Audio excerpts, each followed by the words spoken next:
You had always hated April the 1st. Even as a kid, when you had that mischievous energy, you could never prank anyone well enough. As you grew older, your distaste for the holiday grew. All your life you had struggled with telling what is or is not a joke, or sarcasm. Oh, so, thankfully, this one day in the whole year was centered around just that, making fun of people and tricking them. Hell, you couldn't do what you typically do on a day that you didn't like and watch things on the internet, as people on there had also taken to the holiday, and you were more likely to get rickrolled and scared by screamers 15 times in a row rather than anything else. You had left your dorm room for breakfast, but you had noticed that the door you had to go through was slightly ajar. Images of a classic bucket of water prank sprung to your mind and your stomach churned. You'd never seen that prank in the flesh before, and you were not willing to find out what it felt like to be a cartoon character. So, empty-handed and empty-stomached, you returned to your room and stayed there. Laying on your bed, you began to plan what you would do from here. The most likely scenario seemed to be that you'd stay here, do nothing, and eventually fall asleep so this day was finally over. But, as predictable as it was, you were outrageously bored and frustrated, your stomach roaring for food. After the third sheet of paper that you ate out of pure boredom and a desperate but failing attempt to fill your stomach, a knock at the door sounded. "Oh, God," you grumbled softly to yourself, picturing Kaminari, Sarah, or some other one of that group waiting outside your room, stifling giggles as they prepared something to prank you. It could be a game of ding-dong ditch. It could be clear plastic wrap in front of the door. Or it could be a handshake from the living joy buzzer himself. Whatever it was, you were not in the mood. "What do you want?" you complained to the door as whoever was behind it knocked again. "I want to know if you're alright." That wasn't Kaminari or Sarah. It was one of the students that you felt that you could trust, especially on this day of all days. Desperate for something to do that didn't involve you getting pranked, you opened the door, revealing the tall, six-armed boy. Shoji looked you up and down, then spoke again. "It's 10:30 a.m. and you haven't come down to eat anything. I began to worry, so I came here. I'm sorry if I'm interrupting something." No, it's fine. You let out a small sigh, rubbing the back of your neck absent-mindedly. "You really don't need to worry about me like that, Shoji." You motioned to let him inside your room and sat down on your bed, patting the space beside you. "Besides, how do you know I didn't just sleep in? It is a Saturday after all." "While it is a plausible scenario," he continued as he walked inside and sat next to you on your bed, "I do remember you going to sleep around your regular time, and it was unlikely that you'd stay in bed that long if you had woken up at 7 a.m. like usual. And even if you did sleep in, you would have come down for food half an hour ago at the latest." You chuckled softly, nudging him playfully. "That mind of yours, like a steel trap, isn't it?" "I'm just good at what I do," he replied, shrugging lightly. He said that so often that it sounded like Tokoyami's famous "revelry in the dark" line. Usually when you tried to compliment him, that line would be spoken. You knew he did appreciate it, but sometimes you wished he'd show it more, even though he wouldn't be comfortable with doing so. It was always hard for you to understand what he was thinking, but he always knew what you were thinking, and exactly how to make you smile. "What's scaring you?" His voice pierced through your thoughts after a while of comfortable silence, and you were reminded of how much you considered the fact he might be telepathic. "You know what day it is, right?" Of course, you knew the answer to that. Shoji was a knowledgeable person, and was quick to memorize what he discovered, as well as recognize patterns. Why are you frightened of April Fools? It's all harmless pranks. Do you not find them amusing? You knew that was his opinion on the holiday. Like on many things, he was neutral towards April Fool's Day itself, although Shoji was a bit annoyed at some of his more stubborn classmates' attempts to get him to laugh at a joke or prank on someone else, or himself. Well, yes and no. You shifted uncomfortably, beginning to explain your distaste for the holiday. It's just hard to trust people on this kind of day dedicated to pranking people, especially when you struggle to tell when someone is sarcastic or not daily.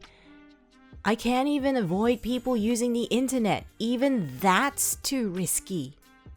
Shoji hummed softly as he patiently listened to your explanations of various anecdotes of you being tricked, or when you suspect yourself of being deceived, long after you fell for it and didn't realize. You should still eat. I do not want you to starve. Shoji spoke, standing up and beckoning for you to join him.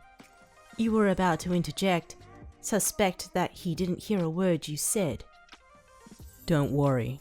I'll make sure any pranks coming your way will never touch you. We can spend today at the park or at the library, where no one would set up these acts of mischief. The light-haired boy kept true to his promise as the two of you walked out of your room, with his right wing of arms wrapped around you, and the left stretched out, listening, looking, and speaking to, or about, any danger that came your way. When you went to the door that frightened you hours before, you froze, unsure of what to do now. Without saying a word, Shoji extended the eye on the end of one of his arms, peering around the door. You're right. A classic bucket prank, he observed, transforming the eye into a hand and pushing open the door, having the bucket pathetically dump out its contents onto the floor. "Aw, come on!" Mina's whiny voice rang in the distance as you two stepped over the puddle and into the common room. You heard the quietest of scoffs from the man who embraced you, and you empathized with his frustrations. As much as you both wanted to leave and not have to deal with these childish people, there still was the issue of you not having eaten. So Shoji led you to the kitchen to rectify that issue. When Sarah was setting a whoopee cushion down on your chair as you prepared your breakfast, the black-haired boy was met with a silent, harsh glare and was quickly scared off. You did notice this, and you smirked a little, happy to see the guy get what he deserved. But when you came back to the table, Shoji smiled gently at you from beneath his mask, as if nothing had happened. When Kaminari approached the two of you with his hand outstretched and a trail of people behind him that had electrified hair standing on end, he too was sent back with the same sharp look, as well as a hushed threat from your companion. Don't you dare. You snuggled into him, a wave of relief washing over you as the human stun gun backed away fearfully, his eyes silently begging Shoji not to kill him. Your classmates soon caught the hint that you were not meant to be messed with, and avoided the two of you as you walked out of the kitchen and towards the exit. Your heart buzzed lightly. It felt so beautiful to finally be left alone on a day like this. If only I had Shoji last year. Or even the year before that. You fantasized about how incredible that would have been. Maybe then you'd actually look forward to the beginning of April. Unfortunately, not everyone got the memo that you and Shoji weren't interested in being pranked today. Well, maybe they did get it, but didn't care about two people's feelings. You had only just started to feel calm and peaceful, and as if nothing could touch you in that tight embrace. But then, with a roar like thunder, a beast jumped out from nowhere, its arms out in a threatening pose, ready to grab you. You screamed, jumping back, stumbling, and falling to your knees. You tried to fight it. By God, you tried so hard to fight back the tears that were starting to well up in your eyes. But you couldn't stop them, and a sob shook your shoulders. April Fools! From where the monster stood, Uraraka's voice sounded, cheerfully sounding a sing-song version of the phrase you dreaded. You looked up, the image of the girl removing a mask from her face blurred by your tears, and you saw her face twist into one of pure guilt. Wait! Are you... Oh God! Traveler! I'm so sorry, Uraraka. Shoji growled, and you heard a soft gulp of fear escape the mouth of the intense but well-meaning girl. All you could do was watch as your protector glared daggers at Uraraka, but his face softened slightly. It's about time you are made aware that they don't like April Fool's Day. They don't? Uraraka chimed, and you felt the gaze of your classmates crawl along your back. You knew they were watching you, eager to find out why. You knew your sweet, loving friend was going to ask you why you didn't enjoy the holiday she loved, but before you or she could say anything, you hiccuped with another sob, and Shoji quickly scooped you up, the webbing between his arms holding you like a soft, warm hammock. Yes, I ask that you all leave Traveler alone when it comes to pranks on this day. He didn't even bother to explain why. Holding you tightly and close to his chest, he pushed past the girl, and you were free. For all of that long day, Shoji was still his quiet and protective self, drying your tears and making sure that he was keeping you feeling safe and warm in his hug. He made it confident that when you were with him, no one made you feel uncomfortable or distrustful. He always worked his hardest to make you feel like that around him. For once, you felt like you could see right into his mind the way he could do with yours. You knew Shoji loved you, and that he cared for you. So much. Even if he didn't know how to show it all the time. To Shoji, you were no different from an innocent civilian, trapped under rubble and begging for his help. Even though you could defend yourself from villains, it was hard to protect against the toughness of social bonds from your friends and classmates. All at once, you knew how much it tore him up, to see you anxious and stressed about a single day of the year, to see you cry when a girl in a mask jumped out at you, yelling the equivalent of "boo." You knew how much it hurt him to see you cry. Period. If he had the power, you were sure that he'd erase April Fool's Day from the calendar altogether, with no hesitation.